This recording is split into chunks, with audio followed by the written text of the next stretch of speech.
اس باغ میں ہر چیز کی اجازت دے دی گئی. اچھا لیکن ان کے باہمی مواصلت کے تعلق پر پابندی لگا دی. ٹھیک. وہ میاں بیوی ہیں، بے حیائی کہاں سے وجود میں آ گئی؟ اچھا قرآن مجید تو یہ کہتا ہے کہ ان پر ان کی شرمگاہوں کی یہ حقیقت ہی اس کے بعد واضح ہوئی. بدت لہما سوآتہما، اور پھر یہ کہتا ہے کہ ابلیس کے پیش نظر یہ تھا کہ ما ورئ عنہما من سوآتہما. آدم علیہ السلام کو جب اللہ تعالیٰ نے بھیج دیا، بھیجنے کے بعد ان سے غلطی ہو گئی. ایک آدمی جو دنیا میں فطرت کا یہ شعور لے کر آیا ہے، اس کو پتہ ہے نیکی بدی کی تمیز ہے، اس کو خیر و شر کا پتہ ہے، نہ کوئی خارج کا اثر ہے، نہ کوئی علم اثر ہو رہا ہے، نہ کوئی تخیل ہے، وہاں انہوں نے ایک انحراف کر دیا. تو اللہ میاں نے یہ کیوں نہیں کہا کہ آدم میں نے تمہیں ابھی ابھی اس تازہ فطرت پہ پیدا کیا تھا اور تم نے اس کی خلاف ورزی کر کے بھی ہے؟ اللہ تعالیٰ نے تو کہا میں نے تمہیں منع کیا تھا. گویا اللہ کا قول آدم علیہ السلام پہ حکم بنا، نہ کہ فطرت پہ کوئی ریفرنس شعور آدم علیہ السلام کو دیا گیا. دیکھیے یہ تو آزمائش کا ذکر ہے جس میں انہیں مبتلا کیا گیا. اس کا فطرت سے کیا تعلق؟ یعنی بے حیائی کا عمل تو ہو گیا. بے حیائی اور حیا کہاں سے زیر بحث آ گئی وہاں پہ؟ یعنی آدم علیہ السلام یا آدم و حوا ہے، ان کو ایک جگہ اللہ تعالیٰ نے رکھا ہے. جی ان کو رکھا ہے کہ باشعور انسانوں کی حیثیت سے رکھا ہے. ٹھیک. ان باشعور انسانوں کو اللہ تعالیٰ نے یہ بتانے کے لیے کہ ان کے اندر کیا داعیات پوشیدہ ہیں، ان کی فطرت کیسے ظہور پذیر ہوگی، اس کے لیے ایک امتحان برپا کیا. ٹھیک. ان کو ایک باغ میں رکھا گیا. اس باغ میں ہر چیز کی اجازت دے دی گئی. اچھا. لیکن ان کے باہمی مواصلت کے تعلق پر پابندی لگا دی. ٹھیک. وہ میاں بیوی ہیں، بے حیائی کہاں سے وجود میں آ گئی؟ اچھا. یعنی وہ میاں بیوی ہیں، میاں بیوی کی حیثیت سے پیدا کیا گیا ہے. ان کا حق تھا کہ وہ مواصلت کریں. آپ کے دین میں یہ جائز عمل ہے، لیکن پابندی لگا دی گئی. اب پابندی لگا دی گئی جب، تو انسان کے اندر بھی اس کے داعیات موجود. یہ اپنی ذات میں کوئی گناہ کی چیز نہیں. پابندی اسی طرح لگائی گئی جس طرح میاں بیوی کے تعلق پر رمضان کے روزوں میں پابندی لگا دی جاتی ہے. یہ اللہ کے حکم سے لگتی ہے نا، تو یہ ابتلاء کا حکم ہوتا ہے. اچھا. یعنی اللہ تعالیٰ انسانی فطرت میں جو داعیات موجود ہیں، چونکہ اس کے ساتھ انسان کو ارادہ و اختیار بھی دیا گیا ہے، تو بعض اوقات فطرت کے کسی بدیہی تقاضے پر پابندی لگا دی. تو یہ پابندی ان پر لگا دی گئی. جب یہ پابندی ان پر لگائی گئی تو اب کیا ہوا؟ اب یہ ہوا کہ ان کے اندر جو یہ خواہش موجود تھی کہ ہم وجود پذیر ہو گئے. اب یہ دیکھیے انسانی فطرت ظہور کر رہی ہے، ہمیں ابدیت ملنی چاہیے. انسان کی فطرت کا اگر آپ مطالعہ کریں، سوال کیا تھا نا آپ نے کہ فطرت کیا چیز ہے، اسی فطرت کا ایک پہلو یہ ہے کہ ایک ایک انسان ابدیت کا خواہاں ہے. وہ اپنی فطرت میں اس کا تقاضا لے کے آئے، وہ کبھی مرنا نہیں چاہتا. اب کیا ہوا؟ اب یہ ہوا کہ ابلیس نے، جو ان کا دشمن ہو چکا تھا، انہیں آ کے ترغیب دینا شروع کی. قسمیں کھائیں، قرآن بیان کرتا ہے، اور ان سے یہ کہا کہ میں تمہارا خیر خواہ ہوں. یہ جس چیز سے تمہیں روکا گیا ہے، یہ اصل میں اسی ابدیت کی راہ میں رکاوٹ ڈالتی گئی. اچھا. تم یہ کام کر ڈالو گے تو ہمیشہ زندہ رہو. اور یہ بات ساری جھوٹ نہیں. ہم اصل میں اسی مواصلت اور مقاربت کے نتیجے میں صدیوں سے زندہ. اصل بڑی ہے سے، یعنی انسان کو بحیثیت انسان، آدم کو بحیثیت آدم دیکھیں تو ایسا ہی ہے. تو اس نے کیا کہا؟ سورہ طٰہٰ میں بیان کیا ہے کہ اس نے آ کے قسمیں کھا کے کہا کہ تم اس درخت کا پھل کھا رہے ہو. یہ درخت بالکل اسی معنی میں ہے جس طرح آپ شجرہ نسب بولتے ہیں. جی. یعنی اصل میں یہ وہ درخت ہے کہ جس سے نسلیں پھوٹنی ہیں. تو تم اس کا پھل کھا لو، اس کا ایک نتیجہ نکلے گا، اور یہ کہ تم فرشتوں کی طرح ابدی بنے. وہاں جو فرشتے کہا گیا ہے، تو وہاں یہ نہیں کہ تم فرشتے بن جاؤ گے، مطلب اپنے موجودہ وجود پہ وہ خصائص پیدا کر لو گے جو فرشتوں کے، تو ابدیت حاصل ہو جائے گی تمہیں، ہمیشہ ہمیشہ کے لیے رہو گے. اب ظاہر ہے کہ اسی طریقے سے انسان اللہ کے حکم کی خلاف ورزی کرے. تو فطرت تو یہی تھی کہ وہ مقاربت کرے. اچھا صحیح. اس میں کیا چیز خلاف فطرت تھی؟ اللہ نے چونکہ روک رکھا ہوا تھا تو انہوں نے یہ کیا. یہ پہلا موقع تھا. اور آپ دیکھیں کبھی کہ اب بھی انسان جب پہلی مرتبہ اس عمل سے گزرتا ہے یا پہلی مرتبہ اس احساس اور شعور سے دوچار ہوتا ہے تو وہی صورت پیدا ہوتی ہے. جب وہ ہوا تو اس کے بعد ہیجان کی کیفیت دور ہوئی تو وہ شرم کا احساس پیدا ہوا. اب قرآن مجید وہاں تو اللہ تعالیٰ بھی خطاب ہی نہیں کر رہا ہے. آپ دیکھیں قرآن مجید کے مختلف مقامات میں، یعنی ایک امتحان میں ڈالا گیا ہے. وہ شرم کا احساس آپ سے آپ پیدا ہوا اس لیے کہ وہ اندر موجود تھا.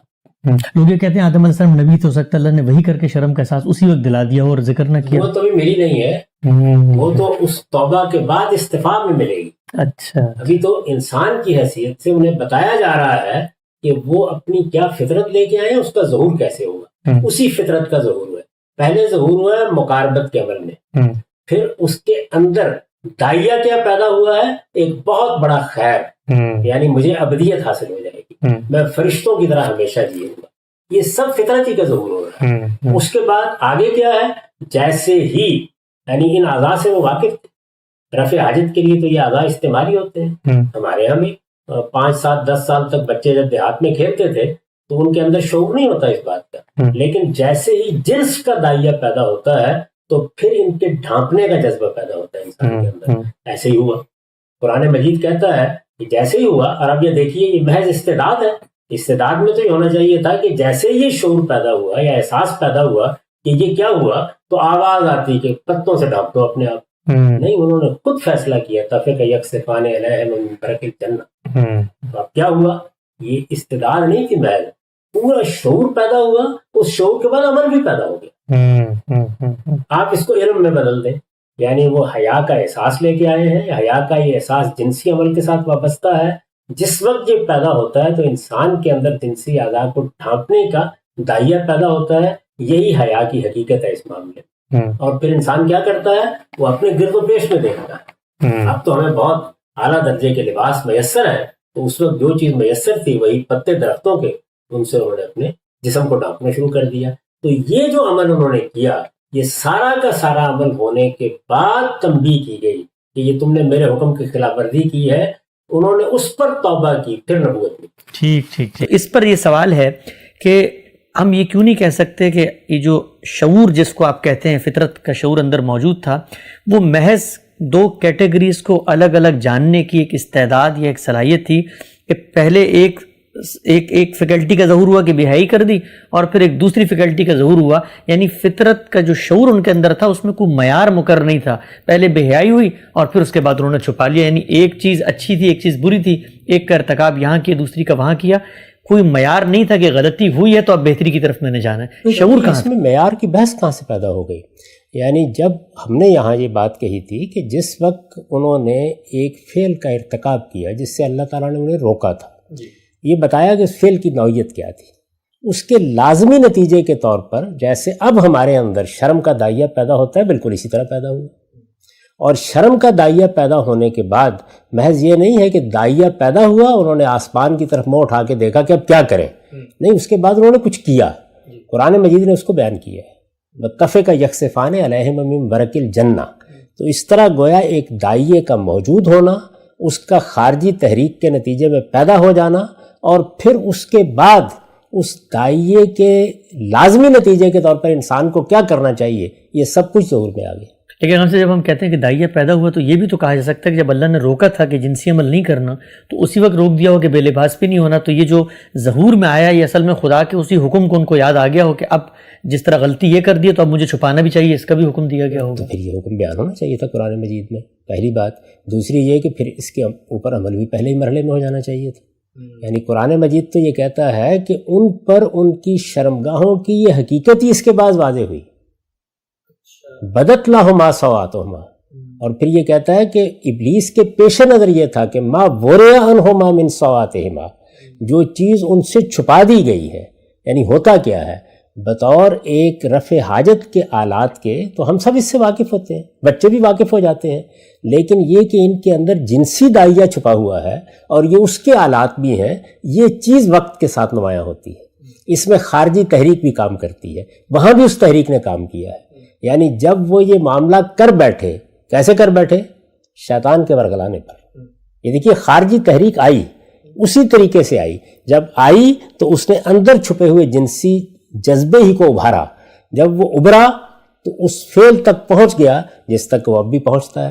ہیجان کی کیفیت جیسے ہی دور ہوئی تو ایک احساس پیدا ہوا. قرآن مجید نے تو اس کی ایک ایک مرحلے کو بیان کر دیا ہے. تو اس میں یہ بات کس اصول پر کہی جائے گی کہ پہلے ہی بتا دیا گیا تھا، پھر پہلے یہ کام ہو جانا چاہیے تھا، پہلے مرحلے ہی میں ان کو کوئی لباس پہن لینا چاہیے تھا، کوئی پتے اٹھا کے رکھ لینے چاہیے تھے. اس موقع کے اوپر جب قرآن اس کو بیان کرتا ہے کہ جب ان پر یہ حقیقت واضح ہوئی تو تفق یکسفان علیہم من برق الجنہ، یہ قرآن کا اپنا بیان ہے. تو ہم سب، لیکن جب ہم یہ کہتے ہیں کہ انہوں نے اپنے آپ کو چھپا لیا اپنی شرمگاہوں کو اس کیفیت کے بعد، تو جس کو آپ شرم اور حیا سے تعبیر کر رہے ہیں کہ جذبہ تھا اس کا یہاں ظہور ہوا، تو کوئی تو یہ بھی کہہ سکتا ہے کہ مثلا شرم حیا نہیں تھی، خوف تھا اور سمجھ میں نہیں آیا کیا کرنا ہے، تو انہوں نے شرمگاہیں چھپانی شروع کر دی. بہت اچھی بات ہے. تو پھر منہ کے اوپر لینے چاہیے تھے پتے اتار کے، یعنی وہ زیادہ بہتر جگہ تھی لینے کے لیے. منہ چھپا لینا چاہیے تھا نا خوف کے مارے. مطلب یہ ہے کہ اس طرح کے قیاسات کی ہے کوئی گنجائش؟ قرآن مجید سورہ اعراف میں ذرا پڑھیے آپ نکال کے، اس کے بعد پوری تفصیل بیان کرتا ہے کہ دیکھو شیطان اسی طرح آئے گا، تمہارے اندر میں نے ایک لباس التقویٰ رکھا ہے، یہ اس لباس کو اتروا لینا چاہتا ہے، یہ تمہاری اولاد پر بھی اسی طریقے سے حملہ آور ہوگا، اس کے معاملے میں محتاط رہنا. وہ پوری بات بیان کرتا ہے. تو اس کے بعد یہ نتیجہ کیسے نکلے گا؟ یہ نتیجہ کوئی باہر بیٹھ کے نکالنا چاہتا ہے تو نکالے. اس میں تو توحید کے معاملے میں بھی لوگوں نے یہ نتیجہ نکال لیا کہ یہ کوئی چیز نہیں جس سے انسانیت کی ابتدا ہوئی ہے. انسانیت کی ابتدا تو شرک سے ہوئی ہے، اور شرک کا باعث کیا چیز بنی ہے؟ وہ خوف کا داعیہ بنا ہے. تو پھر اس دنیا سے نکل جائیے نا. ہم مذہبیات میں جب داخل ہوں گے تو قرآن مجید کو دیکھیں گے کہ وہ کیا بات بیان کر رہا ہے. تو ہم سب یہ بات چلیں اگر مان بھی لیں، اس طرح آپ یہ بیان کر رہے ہیں کہ یہ شعور کے اندر یہ حیا کا جذبہ موجود تھا جس کا ظہور ہوا، لیکن ہم یہ دیکھتے ہیں کہ آدم علیہ السلام تو پہلے انسان ہے دنیا میں، نہ کوئی خارج میں علم ہے، نہ کوئی اثرات ہیں، نہ کوئی اور ان کے اس تصور یا فطرت کی روشنی کو مس کرنے کی کوئی چیز موجود ہے. ہم آج کے دور میں مثلا کسی انسان کو یہ بتائیں کہ آدم علیہ السلام میں فطرت کا شعور ہوا تھا تو اس کا فائدہ کیا؟ وہاں تو وہ خالص آدمی تھے. ہمارے پیچھے تو یہ سب خیالات اور مغربی فلسفے اور یہ نظریات، فطرت ہوتی کیا، یہ بحثیں، تو وہ پوائنٹ آف ریفرنس تو نہیں بنتے نا آدم علیہ السلام پر. ہم تو اس سے پہلے گفتگو کر چکے کہ جب لوگ ہمارے ساتھ گفتگو کریں گے تو ہم وہاں سے بات شروع کریں گے جہاں پہ عقلی مقدمات موجود ہیں. وہاں ہم نے بڑی تفصیل سے یہ بات کی ہے کہ انسان کے تمام علوم کی اساس یہی ہے. انسان کا حادثہ اخلاقی، انسان کی حصے جمالیات، یہ سب وہ چیزیں ہیں جن کا اب بھی ظہور ہوتا ہے. تو یہ بحث تو ہم بڑی تفصیل کے ساتھ کر چکے ہیں. وہاں آدم علیہ السلام کو لے کے جائیں گے کیوں؟ جب یہ سوال مذہبیات کے دائرے میں ہوگا تو پھر یہ بتایا جائے گا کہ اللہ تعالیٰ نے قرآن مجید میں اس کی یہ داستان بیان کی ہے، اور اس طرح اس نقطہ نظر کا ابطال کر دیا ہے اپنے اس علم کی بنیاد پر جو خالق ہی کو ہو سکتا تھا کہ انسان کوئی صفحہ سادہ نہیں ہے، بلکہ وہ یہ سارے احساسات لے کے آیا ہے، اس کا شعور لے کے آیا ہے، خیر و شر کو پہچانتا ہوا آیا ہے. اس کو صرف ضرورت یہ ہوتی ہے کہ جب وہ اس کے نتائج کو دیکھے تو اطلاقات میں کیا کرے، یہ ضرورت ہوتی ہے. اسی کو میں نے اپنی کتاب میں بیان کیا ہے کہ تفصیلات کو بتانے کے لیے پیغمبر آتے ہیں.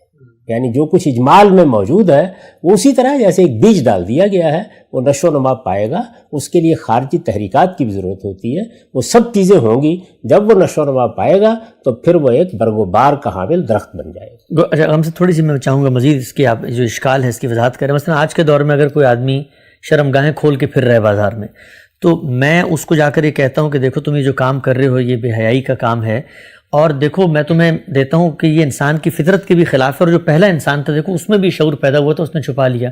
تو گویا میں اس کو یہ مثال نہیں دوں گا کہ بتاؤں گا کہ انسانیت کی ابتدا اسی فطری ظہور سے ہوئی. یعنی اس وقت کیا صورتحال ہے؟ انسانوں کی بہت بڑی اکثریت نے شرمگاہیں کھول لی ہیں، سڑکوں پر پھرنے لگ گئے ہیں. وہ بات یاد کیجئے جہاں سے ہم نے فطرت کی بحث شروع کی تھی کہ انسان اپنے باطن میں ایک چیز کو محسوس کرتا ہے، یہ اس کا موضوعی احساس ہے. اس احساس کے بعد وہ استقراء کے عمل سے گزرتا ہے. جب وہ استقراء کے عمل سے گزرتا ہے تو کہیں چند مستثنیات سامنے آ جائیں تو آ جائیں، بالعموم انسان کے سامنے وہ بدیہی حقائق آ جاتے ہیں. اسی سے عالمگیر اخلاقیات وجود میں آتی ہے. اس کے اطلاقات میں بعض موقعوں کے اوپر اختلاف کیا جا سکتا ہے، تو ہم وہیں سے اپروچ کریں گے. یہ پوری دنیا آدم کا قصہ سناتی ہے. دنیا بھر میں جو کچھ بھی ہوتا ہے اخلاقی اصولوں کے اوپر آپ گفتگو کرتے ہیں، ان کی بنیاد پر آپ کسی کا محاسبہ کرتے ہیں، ان کی بنیاد پر آپ جزا و سزا کا نظام قائم کرتے ہیں. ان سب چیزوں کے لیے کسی حوالے کی ضرورت نہیں پڑتی. یہ تو بات اس وقت شروع ہوئی تھی کہ اچھا اب ہم یہ دیکھتے ہیں کہ مذہبی متون کس طرح سے اس معاملے کو دیکھتے ہیں. یعنی یہ گویا جو کچھ ہماری فطرت کا شعور تھا اس کی اللہ تعالیٰ کی طرف سے تصویب ہے. یہ واضح ہو گیا کہ انسانیت کی ابتدا قرآن مجید کے بیان کے مطابق ایسے ہی ہوئی، اور اس میں وہ ربط بالکل واضح ہو جاتا ہے کہ یوں نہیں ہے کہ انسان نابینا تھا، وہ کچھ دیکھ نہیں سکتا تھا، وہ کچھ سن نہیں سکتا تھا، اس میں کوئی بصیرت نہیں تھی، اس میں کوئی شعور نہیں تھا، نہ خیر سے واقف تھا نہ شر سے واقف تھا. نہیں، وہ ان چیزوں سے واقف تھا لیکن بالاجمال واقف تھا. اس اجمال کو تفصیل میں ڈھالنے کے لیے وحی کا سلسلہ شروع کیا گیا اور پہلے انسان سے شروع کر دیا گیا. اس کا جواب میں دے چکا ہوں کہ پہلے ہی انسان سے کیوں شروع کیا گیا، لیکن شروع کر دیا گیا. تو یہاں صورتحال یہ نہیں ہے کہ ہم اس پر استدلال کر رہے ہیں کہ انسان کے پاس جو فطرت میں ہدایت موجود ہے اس میں اللہ تعالیٰ نے اس کو چھوڑ دیا تھا. وحی کا سلسلہ پہلے دن شروع ہوا، آدم علیہ السلام سے شروع ہوا، اور وہ سلسلہ کس انسان کے لیے شروع ہوا؟ شعور رکھنے والے انسان کے لیے شروع ہوا، خیر و شر کو پہچاننے والے انسان کے لیے شروع ہوا. چنانچہ یوں نہیں ہے کہ ایک ایک چیز وحی نے آ کے بتائی، یوں ہے کہ جو کچھ انسان بالاجمال جانتا تھا اس کے اطلاقات کے بارے میں رہنمائی کی، اس کی تفصیلات کے بارے میں رہنمائی کی. اس وقت بھی آپ الہامی کتابوں کو پڑھیں تو وہ اسی طرح خطاب کرتی. ٹھیک ہے ہم صاحب. اچھا، یہ جو بنیادی سوال تھا، ظاہری بات ہے کہ یہ جو دین فطرت کا نقطہ نظر پیش کرتا ہے اس کو تو ابھی ہم زیر بحث لائیں گے آپ سے. یعنی یہ سوال یہاں سے اٹھا تھا کہ یہ ایک مقام ہے جو اس تصور کے خلاف پیش کیا جا سکتا ہے یا پیش کیا جاتا ہے کہ نہیں فطرت کا شعور کچھ نہیں ہے، حکم الہی سب کچھ ہے. میرا سوال اب آپ سے یہ ہے، جو ہمارا مرکزی سوال ہے جو بالکل لوگوں کی طرف سے اعتراض کے طور پہ سامنے آتا ہے، کہ یہ جو پوری بحث تھی، عقل ہماری تقاضا کرتی ہے انسان کی ساخت، اس کی فطرت جس پہ اس کو بنایا گیا ہے اس کا جائزہ لیں، ہمارا داخل، ہمارا تجربہ، ہمارا استقرا سب اسی کی گواہی دیتا ہے. آدم علیہ السلام کے اس قصے کی ابتدائی روشنی میں بھی بات سامنے آتی ہے. لیکن جب کوئی اصول بیان کیا جاتا ہے تو وہ کسی واقعے سے ضمنی طور پہ استنباط کر کے نہیں ہوتا، اس کے لیے کوئی واضح اسٹیٹمنٹ ہونی چاہیے. تو کیا قرآن مجید کے اندر فطرت کے اس چیز کو ریفرنس بنانے کے لیے کوئی 2 اور 2 4 کی طرح واضح اسٹیٹمنٹس بھی ہیں؟ قرآن کے کوئی ایسے متعین مقامات بھی ہیں؟ ایسا ہی ہے، یعنی وہ ساری چیزیں قرآن مجید میں موجود ہیں. میں نے پہلے بھی عرض کیا تھا کہ جب میں مذہب پر گفتگو کروں گا تو پھر میں بتاؤں گا آپ کو کہ اللہ کی کتاب اس معاملے کو کیسے پیش کرتی ہے. ابھی ہم یہ بحث کر رہے تھے کہ خود انسانی فطرت کا مطالعہ بھی یہی بات بتاتا ہے. یعنی انسان اپنی فطرت کو کیسے دیکھتا ہے، فطرت ایک معروضی علم میں کیسے بدلتی ہے، اس سے مختلف علوم کیسے پیدا ہوتے ہیں. اب جو لوگ یہ کہہ رہے ہیں کہ مذہبی احساس اس طرح پیدا نہیں ہوتا، وہ حقیقت میں ایک ایسی بات کہہ رہے ہیں کہ جو بالکل خود انسانی فطرت کے خلاف ہے. یعنی سماجیات کی بنیادیں موجود ہیں، عمرانیات کی بنیادیں موجود ہیں، حیاتیات کی بنیادیں موجود ہیں، سائنسی تحقیق کی بنیادیں موجود ہیں. اس کے سوالات بھی انسان پیدا کرتا ہے، علم میں بدلنے کی صلاحیت بھی رکھتا ہے، اپنی ماضی کی میراث سے فائدہ اٹھا کے اپنے علم کو مزید آگے بڑھانے کی حیثیت بھی رکھتا ہے، اس میں ارتقاء کا ایک سفر بھی طے کرتا ہے. اگر نہیں کرتا تو اخلاقی مقدمات کے بارے میں یہ نہیں کرتا. اس استثناء کو تو خود لوگوں پر واضح ہونا چاہیے. تو میں نے یہ بتایا تھا کہ پوری انسانیت کا اگر آپ مطالعہ کریں تو اخلاقی احساس بھی اپنے نتائج کے لحاظ سے ایک عالمگیر حقیقت بن چکا ہے، معروضی حقیقت بن چکا ہے. یعنی اقدار کوئی ایسی چیز نہیں ہے جو کہیں پڑی ہوئی ہیں، یہ صرف ان کے اطلاقات ہوتے ہیں جن میں اختلافات کی مثالیں دے کے لوگ اس کی نفی کرتے ہیں. وہ چیز ہر علم میں پائی جاتی ہے. اور یہ عرض کر دیا تھا کہ یہی بات قرآن مجید کہتا ہے. یعنی اگر یہ قرآن مجید نہ کہتا تو پھر میں اس کو مذہبیات میں پیش نہ کرتا، یعنی پھر یہ عقلیاتی کی بحث رہتی. قرآن بھی یہی بات کہتا ہے.